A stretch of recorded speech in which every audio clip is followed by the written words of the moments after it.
जय हिंद, नमस्कार। मैं अमर जैदी स्वागत करती हूँ आप सबका एक बार फिर से हमारे आज के कार्यक्रम में। और आज के कार्यक्रम में एक बार फिर से हमारे साथ मौजूद है नाजिया लायक खान। सबसे पहले नाजिया, बहुत बहुत स्वागत है आपका। जय हिंद, नमस्कार।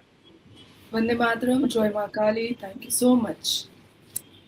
नाजिया, वेस्ट बंगाल की जो सियासत है उसमें एक बार फिर से धमाका हो गया। एक तरफ ममता बनर्जी जो है वो सड़क पर धरना देने की बात कर रहे हैं क्योंकि उनके भतीजे अभिषेक बनर्जी के ऊपर जो हमला हुआ, और उसके बाद इनफैक्ट उनके एक और जो पार्टी कार्यकर्ता है उनके, कल्याण बनर्जी, उनके ऊपर भी हमला हुआ, वो कैमरा पे रिकॉर्ड हुआ है। और सारी चीजें एक के बाद एक, जिस दिन से ये हमला हुआ है काफी सारे अपडेट्स आ रहे हैं और टीएमसी में काफी हलचल मची हुई है। और खबर ये भी है कि 80 में से जो 60 लगभग टीएमसी एमएलएज हैं, वो इमरजेंसी जो मीटिंग रही टीएमसी की उससे गायब हो जाते हैं। तो आखिर वेस्ट बंगाल में टीएमसी के अंदर ये क्या कुछ चल रहा है? टीएमसी के लोगों के ऊपर अभिषेक बनर्जी हो, सबके ऊपर इस तरह से हमले हो रही, कैसे आप देख रहे हैं पूरा जो वेस्ट बंगाल के अंदर एकदम ताबड़तोड़ सब कुछ चल रहा है? सबसे पहले मैं आपको अमर बता दूं कि 2 तारीख को ममता बनर्जी जब धरना में उतरेंगी उसी वक्त उनको अरेस्ट करवाऊंगी मैं। सिलीगुड़ी में भी उनके ऊपर एक एफआईआर हुआ है क्योंकि उन्होंने हिंदू धर्म को गंदा धर्म बोला था। और 2012 से लेकर के 2025 तक उन्होंने जिस हिसाब से कुरान का वायलेशन किया है, शरिया का वायलेशन किया है, इस्लाम का वायलेशन किया है, हेट स्पीच दिया है, इबादत और रिसाइटेशन के ईद की नमाज की जगह को उन्होंने पॉलिटिकल रिवेंज और पॉलिटिकल वेंडेटा का जगह बनाया है। ये कोई भी बर्दाश्त नहीं करेगा। एक अच्छा कुरानिक मुसलमान भी बर्दाश्त नहीं करेगा और एक अच्छा कट्टर हिंदू भी बर्दाश्त नहीं करेगा। तो हिंदू ने भी उनके ऊपर एफआईआर किया है और मुसलमान यानी मैंने भी उनके ऊपर एफआईआर किया है। तो 2 तारीख को वो जैसे ही रोड पर उतरेंगे हाथ में हथकड़ी तो ममता बनर्जी की लगनी ही लगनी है।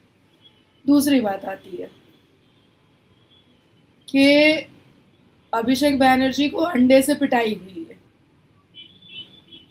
अंडा फेंक करके मारने वाला टीएमसी, लवली मोहित्रो और महुआ मोहित्रो का आदमी, और अंडे से चोट लगने वाला जो तृणमूल का सांसद है, तृणमूल कांग्रेस पार्टी का जनरल सेक्रेटरी है। तो चोट खाने वाला भी तृणमूल और अंडे से मारने वाला भी तृणमूल। जो 5 लोग अरेस्ट हुए हैं उनका खुद का बयान है कि वो तृणमूल में थे। जिसके कॉन्डोलेंस में अभिषेक बनर्जी सोनारपुर जा रहा था वो देर रात तक बैठ करके गांजा चाट रहा था और दारू पी रहा था। सुबह में क्योंकि गर्मी बहुत ज़्यादा है, सुबह में नशा उतरा नहीं तो हार्ट स्ट्रोक हो गया। अब उसके लिए वो निकल पड़े कि उनको भाजपा को बदनाम करना है। अब कोई दारू पी रहा है, कोई गांजा चाट रहा है, तो 15 साल तुम्हारी सरकार थी, तुमने गांजाखोरी बिकवाया क्यों? यही जावेद अहमद खान के नेतृत्व में गांजा बिकता है कस्बा कॉन्स्टिट्यूएंसी में। मैंने आपको पहले भी बताया। शुनारपुर में मुसलमान एमएलए थी पहले, उसके उसके नेतृत्व में, उसकी लीडरशिप में गांजा और सारे नशे का व्यापार का कारोबार चलता था। तो भाई तुम एक ऐसे व्यक्ति के कॉन्डोलेंस में शुनारपुर तुम जा रहे थे जो आदमी नशा करने की वजह से मर गया। पूरा मोहल्ला वाला कह रहा है कि जिसके कॉन्डोलेंस में अभिषेक बनर्जी आया है उससे तो पूरा मोहल्ला परेशान था। और ऐसा नहीं है कि सिर्फ हिंदुओं ने कहा है, मुसलमानों ने भी कहा है कि हम अपनी बहू बेटियों को बाहर नहीं निकलने देते थे जब ये नशा करके बाहर निकलता था। तो मर गया मरदूत जिसका फातिहा ना दरूद, तुम काहे को चले गए सूर्य फातिहा पढ़ने के लिए? दूसरा कि जिसके जो मरा था उसकी माँ के मुंह में ठूस ठूस करके तुम बोतल से पानी पिला रहे हो कि फोटो अच्छा आ जाए। मतलब रस्सी जल गया है, ठन नहीं गया है। तुमको अभी भी फोटो का चिंता है, तुमको अभी भी मीडिया का चिंता है। फिर अभिषेक बनर्जी भाईपो जिसका परिचय है वो चला गया बेलव्यू हॉस्पिटल, क्योंकि हमेशा से ये लोग बेलव्यू ही जाता है और बेलव्यू इनके बाप का हॉस्पिटल था, जो ये लोग चाहते थे वो लिखवाते थे। अब इस बार तो तुरंत एम्स की टीम पहुंच जाती है जैसे मध्य प्रदेश में पहुंच गई। तो उसी तरीके से अब तो इनको डर है, बेलव्यू वाले को भी और वेस्ट बंगाल के सारे हॉस्पिटल्स को अब डर है कि हम कुछ भी झूठ सच का हम रिपोर्ट बनाएंगे मेडिकल, तुरंत एम्स की टीम आ जाएगी। तो बेलव्यू वाले ने साफ कह दिया कि भाई आपको पैन 40 की ज़रूरत है, आपको चोट कहीं पर भी नहीं आई है, आपके पेट में गैस है, आप थोड़ा पाद लीजिए, गैस निकल जाएगा, पैन 40 खा लीजिए, तकलीफ आपकी दूर हो जाएगी। अब एक व्यक्ति को अंडा मारा गया है पाद नहीं पाया है वो घमंड के चक्कर में, पैन 40 डॉक्टर ने दे दिया है, खा लो पादो और अपना अपना शरीर ठीक कर लो, मामला खत्म हो जाता है। इसमें राजनीति कहाँ से आ गई? इसमें राजनीति कहाँ से आ गई? अब अभी आपके पेट में गैस होगा तो आप बोलिएगा नहीं नहीं, अरे कांग्रेस ने मेरे पेट में गैस घुसा दिया है। नॉट पॉसिबल ना, नॉट पॉसिबल। तो इतने दिन से घर में बंद था क्योंकि पॉकेट में हाथ डाल करके अपने 50 लाख के गाड़ी पर खड़ा हो करके और ऐसे कर करके अमित शाह जी को गाली दे रहा था, देश के गृह मंत्री को बोल रहा था कि एक बाप का बेटा होगा तो 4 तारीख को देख लेंगे, देश के आदरणीय प्रधानमंत्री को बोल रहा था एक बाप का बेटा होगा तो 4 तारीख को देख लेंगे। तो भारतीय जनता पार्टी ने ना ही कभी भी इस तरीके की हिंसा का समर्थन किया है और ना ही करेगी। अंडा खाने वाला अभिषेक बनर्जी, अंडा मारने वाला तृणमूल कांग्रेस का कार्यकर्ता जो एमएलए है लवली मित्रा, उनके लोगों ने मारा है, महुआ मोइत्रो के लोगों ने मारा है। लेकिन देखिए भाजपा की सरकार ने लॉ एंड ऑर्डर को पूरा कंप्लीट रखा, 6 लोग अरेस्ट हो गए विद इन 24 आवर्स, 6 लोग चिन्हित करके अरेस्ट हुए, पूरा सीसीटीवी फुटेज, उसके बाद फिर पूरा का पूरा मीडिया का फुटेज निकाल करके, इसके अलावा रीचेक करवाया गया, एरिया में पुलिस गई है जहां पर यह घटना हुई इंसिडेंट, उस एरिया के लोगों से पूछा गया वीडियो दिखा करके ये कौन है, ये कौन है, ये कौन है। सारे वहां के लोकल लोगों ने बोला, हिंदू मुस्लिम सिख ईसाई सबने बोला ये फलाना जो है ये टीएमसी करता है। कुछ लोगों ने तो ये कहा कि ये जो महिला है ना, ये जो वीडियो में दिखाई दे रही है, इसकी माँ भी टीएमसी करती थी, ये भी टीएमसी करती है। तो भाई आपने एक स्ट्रैटेजी क्रिएट करने की कोशिश की थी लेकिन वो नाकाम हो गई और आपका मुंह ही काली पुता गया। अंडा का सफेदी तो पुताया ही पुताया, आप नए प्रकार के ऑमलेट तो बने ही बने, लेकिन साथ साथ आपके मुंह पे झूठ बोलने का एक कालिक भी पुता गया। सेकंड थिंग इज कि जिस वक्त सोनारपुर के लिए अभिषेक बनर्जी निकला था उस वक्त उसके घर में सीआईडी आई थी, क्राइम इन्वेस्टिगेशन डिपार्टमेंट के पुलिस आई थी, ऑफिसर्स आए थे। वो उनसे बार बार रिक्वेस्ट कर रहे थे कि आपके ऊपर फॉर्ज सिग्नेचर का एक एलिगेशन है, इसको क्लियर कर दीजिए। उसने वही तेवर, मुगल बादशाहियत वाला तेवर कि अभी तो हम जा रहे हैं कॉन्डोलेंस में, एक लड़का मर गया है नशेड़ी गंजेड़ी, हम उसको फूल चढ़ाने के लिए जा रहे हैं, गंजेड़ी जो मृत्यु हुई है। उसने सीआईडी को सहयोग नहीं किया, कोऑपरेट नहीं किया। उसके पहले एक रात ईडी का नोटिस आया हुआ था जो चल ही रहा था जमाने से, उसको कोऑपरेट नहीं किया। तीसरा, अभिषेक बनर्जी को ये अंडा खाने से फायदा भी हुआ है। हम लोग एग्जाम में जाते थे ना तो अम्मा अंडा नहीं देती थी सुबह में कि नहीं अंडा खा के मत जाओ नहीं तो अंडा आ जाएगा, लेकिन अभिषेक बनर्जी ने अंडा खाया तो एक्स सिक्योरिटी मिल गई। जो सिक्योरिटी उठा दी गई थी, जो सिक्योरिटी हटा दी गई थी, जैसे इस राष्ट्र के सभी मेंबर ऑफ पार्लियामेंट को नॉर्मल सिक्योरिटी मिलती है वही सिक्योरिटी रखा गया था। लेकिन 1 दर्जन अंडा शरीर पर खाने के बाद अभिषेक बनर्जी को सेंट्रल केंद्र की सरकार से X+ सिक्योरिटी भी मिल गई। बीमारी का बहाना बना करके अभी वो स्लाइन लगा करके लेटा हुआ है, सीआईडी ऑफिसर से भी बच रहा है, ईडी के नोटिस से भी बच रहा है। तो आप सोचो कि कितनी गहरी साजिश थी और कितना स्ट्रैटेजिकली प्लान था कि कोई चोट नहीं आनी चाहिए शहंशाह को, भाईपो शहंशाह को कोई चोट नहीं आनी चाहिए और देखने में भी लगना चाहिए कि उसके साथ बहुत बड़ा एक हादसा हो गया है। मारा किससे गया? अंडा से। मार कौन रहा है? टीएमसी का कार्यकर्ता। बचा कौन रहा है? टीएमसी का कार्यकर्ता। और सिक्योरिटी किसको देनी पड़ रही है? केंद्र की सरकार को।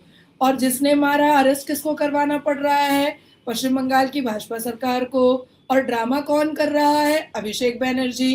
रोड पर सोनारपुर में मुजरा और कोठा कौन खोला ड्रामाबाजी का? अभिषेक बनर्जी।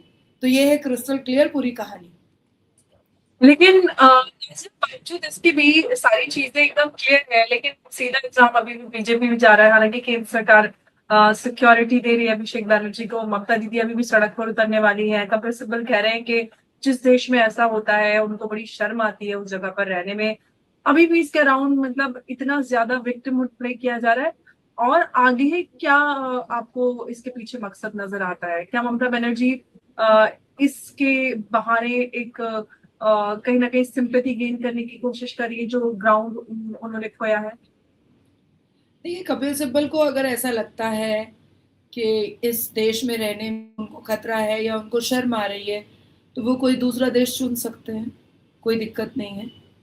वो तो इतना पैसा कमाए हैं, एक एक हेयरिंग का 10-10 करोड़ रुपया लेते हैं, एक एक केस का वो 20-20 करोड़ रुपया लेते हैं। वो कहीं जाकर के शिफ्ट हो सकते हैं, इतना बड़ा बंगला दिल्ली में, और इतनी बड़ी सुरक्षा केंद्र सरकार की तरफ से आज भी, लेकिन यही देश उनके लिए सुरक्षित नहीं है। तो कहीं जा करके देखें, जो लैविश लाइफ यहाँ पर मिल रही है वो वहाँ पर मिलेगी कि नहीं मिलेगी। दूसरी बात कि किसने मना किया है, वो तो अभिषेक बैनर्जी का ये केस देख ही रहे हैं, लेकिन कपिल सिब्बल कश्मोकश में है कि वो फांसी की सजा किसको दिलवाएंगे, तृणमूल के ही कार्यकर्ता को, क्योंकि अंडा मारने वाला तो तृणमूल कार्यकर्ता ही है। और वो कैसे फांसी की सजा दिलवाएंगे? कोई वेपन तो यूज हुआ नहीं है, किसी तरीके का कोई लाठी लठ तो यूज हुआ नहीं है, कोई स्क्रैचेस या कोई ब्लड शेड तो हुआ नहीं है। अंडे की मार पर सुप्रीम कोर्ट में वो कैसे हेयरिंग करेंगे, या कैलकाटा हाई कोर्ट में वो हेयरिंग कैसे करेंगे कि अभिषेक बैनर्जी को बहुत चोट आई है क्योंकि जनता ने उनको अंडे से मारा है, और जो मारा है वो तृणमूल कांग्रेस के विधायक लवली मित्रा के ही लोग थे। तो फैक्ट देखिए, मीडिया में और कैमरा के सामने सस्ती लोकप्रियता के लिए आप भारत देश को बदनाम तो जरूर कर सकते हैं, लेकिन inside the court room in front of जज आप अपने सबमिशन को कैसे रखिएगा? पहले अब कपिल सिब्बल को ये भी सोच लेना चाहिए, क्योंकि हम लोग तो उनके सामने बहुत ही जूनियर है, एक्सट्रीमली जूनियर है। एक जमाना होता था कि कपिल सिब्बल अगर चीफ जस्टिस के रूम में होते थे देश की सर्वोच्च न्यायालय में, तो हमारे हाथ से पसीना छूट जाता था कि भाई हम तो कुछ ना बोलेंगे, कपिल सिब्बल है, सीनियर ही बोलेंगे, हम तो पीछे ही रहेंगे। लेकिन अब एक जमाना है कि कपिल सिब्बल कलकत्ता हाई कोर्ट आए तो इस मामले में सबसे पहले मुझे पाएंगे। मैं तो पूछूंगी कि सर अंडे से चोट कैसे लगा, फांसी की सजा दिलवा दीजिए। एकदम हम तो कह रहे हैं फांसी की सजा दिलवा दीजिए, क्योंकि फांसी लगेगी किसको? तृणमूल के कार्यकर्ता को ही लगेगी। तीसरी बात है कि ममता बनर्जी का सुपड़ा साफ हो चुका है, घमंड की बोली अभी तक गई नहीं है, घमंडी तरीका अभी तक गया नहीं है, रस्सी जल गया है, ऐठन गया नहीं है। अभी तक वो मीडिया को हट हट गोदी मीडिया हट हट तो किसी नहीं हट हट, ये सब क्या तरीका होता है? मीडिया डेमोक्रेसी का फोर्थ पिलर होता है, मीडिया में छोटा बड़ा नहीं होता है। ये जो लोग शब्द इस्तेमाल करते हैं ना, छोटा मीडिया, क्या होता है छोटा मीडिया? क्या होता है ये? मीडिया मीडिया होता है, और छोटा मीडिया भी चाहे ना आपका बेड़ा गर्क कर देगा, आपको नेता बनवा करके फिर से जमीन पर उतार देगा। कौन नेता है बड़ा जो एक बार मुझे कह तो दे कि मीडिया की मदद नहीं मिली उसको बड़े बड़े चेयरों पर बैठने? मीडिया ही बनाती है नेता सबको, चाहे कोई भी हो, कोई ऐसा नहीं है। आप जो भी बनाए मीडिया के ही आशीर्वाद से, उनके कंट्रीब्यूशन से आप बनाया शब्दों से कह देते छोटा मीडिया क्या होता है?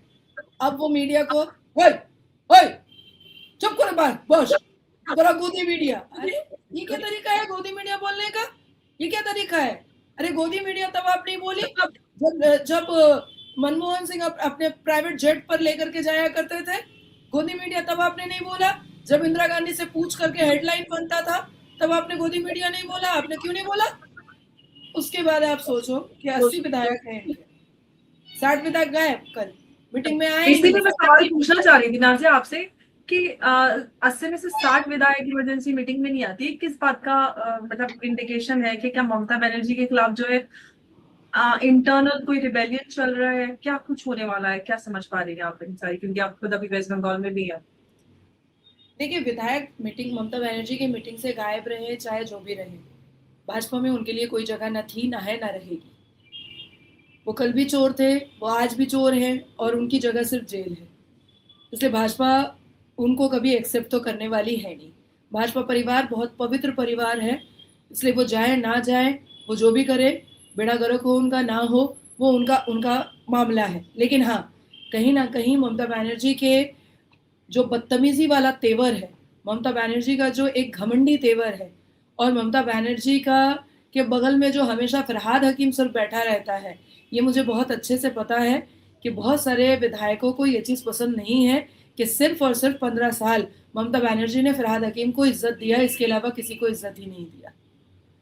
सब आपके लिए खटे थे, सबने आपकी चोरी में आपका बराबर का साथ दिया है, सबने बेईमानी में बराबर का साथ दिया है, सबने हिंदुओं को इस्लामिक पनिशमेंट देने में पश्चिम बंगाल में सारे विधायकों ने, सारे नेता और मंत्रियों ने बराबर का साथ दिया है। पूरी बेईमानी में 15 साल की टीएमसी की बेईमानी में ममता बनर्जी का साथ सारे विधायक और सारे सांसद और सारे मंत्रियों ने दिया है। तो फिर आखिर आंचल का छाया सिर्फ फरहाद हकीम को क्यों, इज्जत सिर्फ फरहाद हकीम को क्यों? तो ये भी एक बहुत बड़ा रीजन है कि फरहाद हकीम से बेशतर तृणमूल कांग्रेस के कार्यकर्ता से लेकर के और नेता तक घिन करते हैं और नफरत करते हैं। ममता बनर्जी 0 पर आ जाएंगी अगर वो फरहाद हकीम को साइड नहीं करेंगी तो, क्योंकि जिस हिसाब से वो फरहाद हकीम को अपना अंश बना चुकी हैं, अपना छाया बना चुकी हैं, ये सबको बर्दाश्त तो नहीं हो पाता है, क्योंकि मेहनत सब कर रहे हैं। एक बात मैं आपसे नाज़िया और जानना चाहती हूँ कि वेस्ट बंगाल में पोस्ट पोल वायलेंस का जो इतिहास रहा है वो तो है ही, लेकिन अब जो नजर आ रहा है वो आप उसको किस तरह से देख रही हैं कि जो एमपीज हैं वो मतलब सपोजिटली जो कह रहे हैं कि भाई हमारे ऊपर हमला हो रहा है लगातार, ममता बनर्जी धरने पर जा रही है, लेकिन ऑपोजिशन ये पूछ रहा है कि 15 साल तक आप स्टेट में रही पावर में, उसके बाद आप प्रोटेस्ट किसके खिलाफ करें? बीजेपी तो अभी आई है 6 दिन पहले। वो तो जब उनकी खुद की सरकार थी तब भी वो रोड पर उतरती थी प्रोटेस्ट करने के लिए। वो तो 15 साल में कम से कम 500 बार उन्होंने प्रोटेस्ट किया है रोड पर उतर करके। तो हम लोग की तो हंसी आती थी मीडिया में जब हम लोग बैठ करके बोलते थे कि वो कर किसके खिलाफ रही हैं, तो यहाँ तो उन्हीं की सरकार है, वो किस जनता को परेशान कर रही हैं, सरकार तो उन्हीं की है। तो अभी जब वो विपक्ष में है तो वो प्रोटेस्ट करने की बात कर रही है। अब कल देखिए राजरहाट में उन्होंने ऐलान किया कि जितने भी हमारे कार्यकर्ता हैं, नेता हैं और विधायक हैं, वो सब अपने अपने एरिया में प्रोटेस्ट करें और घेराव करें।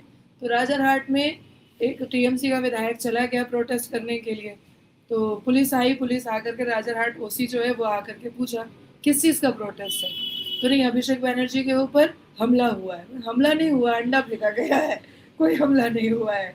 तो उसके बाद फिर कोई प्रोटेस्ट का कोई परमिशन आपने लिया नहीं है, तो नहीं क्या करेंगे आप, जेल हम लोगों को भेजेंगे? क्यों भेजेंगे, आप खाली कीजिए, तुरंत 2 मिनट में खाली करवा दिया राजरहाट ओसी ने। तो ये नौटंकी जरूर करेंगी ममता बनर्जी, क्योंकि ममता बनर्जी को अभी भी लग रहा है कि ये 34 साल पुराना वाला संघर्ष होगा। जैसे उन्होंने वामपंथियों के ज़माने में वो साड़ी वाला डांस किया है, उसके बाद ज़मीन पे लोट लगाने वाला काम किया है, साड़ी पे गाड़ी पे चढ़ करके साड़ी ऐसे फेंक करके वो उनको आदत थी चीखने और चिल्लाने की। बहुत ही अनडिसिप्लिन और बहुत ही अनकॉन्स्टिट्यूशनल, और एक सिविलाइज्ड महिला तो कभी भी ऐसी सियासत में उतर नहीं सकती है। एक सिविलाइज्ड महिला, एक अच्छे घर की परिवार की एक शिक्षित महिला कभी आंचल उतार करके, ब्लाउज फाड़ करके कभी सियासत कर नहीं सकती है। तो और अभी डिजिटल ज़माना इतना हो चुका है कि एक चीज़ें जब वो साड़ी ब्लाउज फाड़ेंगी तो वो भी मीडिया में आ जाएगा, वो भी किसी ना किसी के मोबाइल पे कैप्चर हो जाएगा, सीसीटीवी फुटेज में कैप्चर हो जाएगा। तो वो कोशिश वही कर रही हैं कि दोबारा से वो फिर ज़मीन पे लोट लगा करके वो कुछ कर पाए। लेकिन मैंने देखिए जनता इनसे नाराज़ है।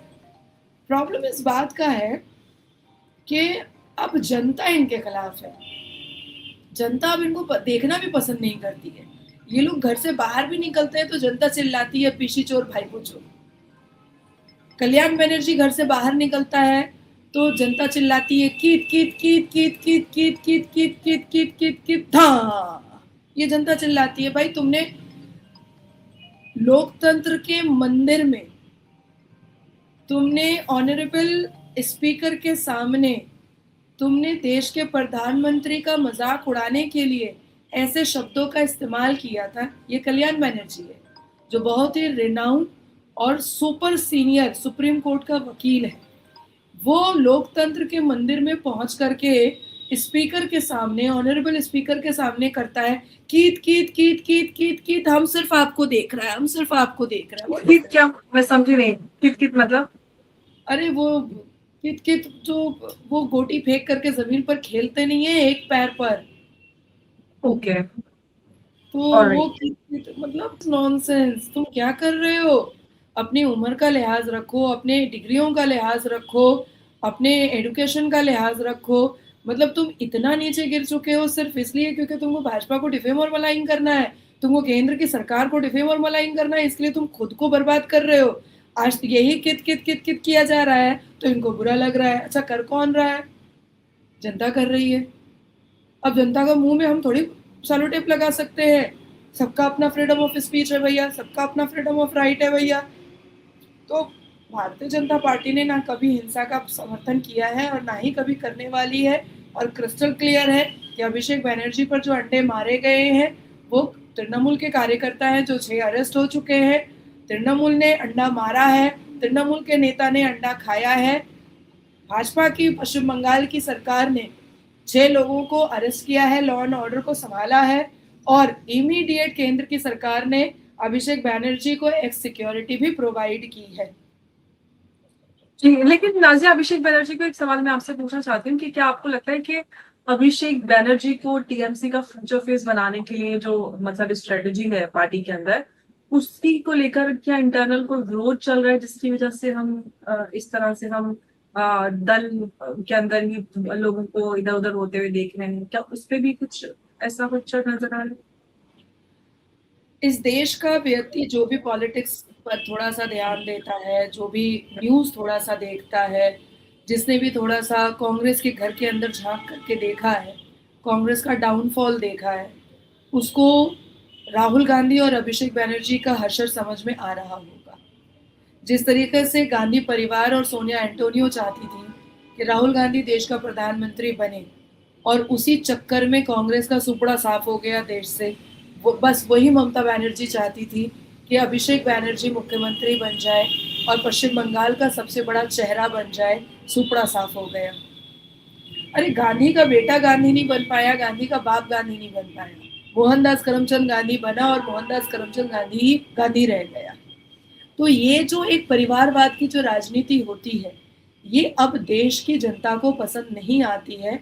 और देखें अंबर, सबसे आगे तो जनता होती है।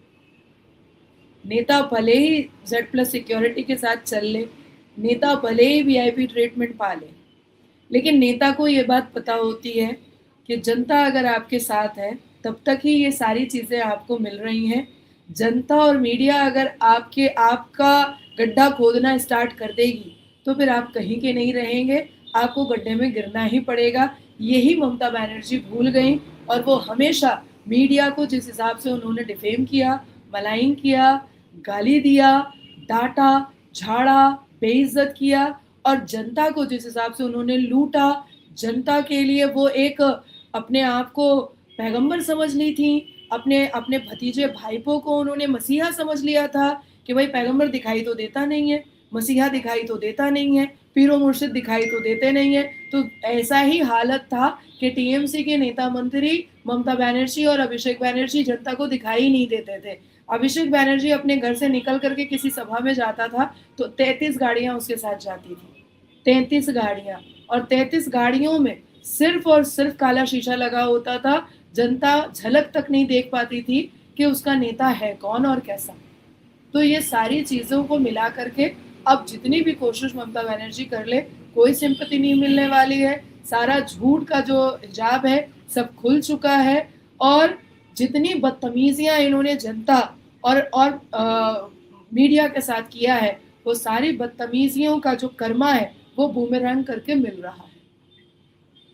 बिल्कुल। और बंगाल की सियासत में बहुत कुछ देखा है, आंदोलन, वायलेंस, आइडियोलॉजिकल वॉर्स और हिस्टोरिक मैंडेट्स। लेकिन आज जो तस्वीर सामने आ रही है वो सिर्फ एक पॉलिटिकल अटैक की कहानी नहीं है। एक तरफ जो ममता बनर्जी है वो सड़क पर संघर्ष का संदेश दे रही है, दूसरी तरफ उनके जो पॉलिटिकल सक्सेसर माने जाने वाले अभिषेक बनर्जी जो है, जिनको भाईपो भी बोला जाता है, मतलब बंगाली भाषा में मतलब भतीजा, वो सुरक्षा और सियासी हमलों का जो मुद्दा है वो उठा रहे हैं। और तीसरी तरफ जो है उनकी पार्टी के अंदर जो विधायक है उनकी खामोशी जो है वो नए सवाल खड़े कर रहे हैं। लोकतंत्र में हमले किसी भी नेता पर हो, निंदा होनी चाहिए, लेकिन उससे भी बड़ा सवाल है कि क्या बंगाल की राजनीति अब इतनी अशांत हो चुकी है कि नेता सड़कों पर और पार्टियां अपने घर के अंदर दोनों जगह लड़ाई लड़ रही है।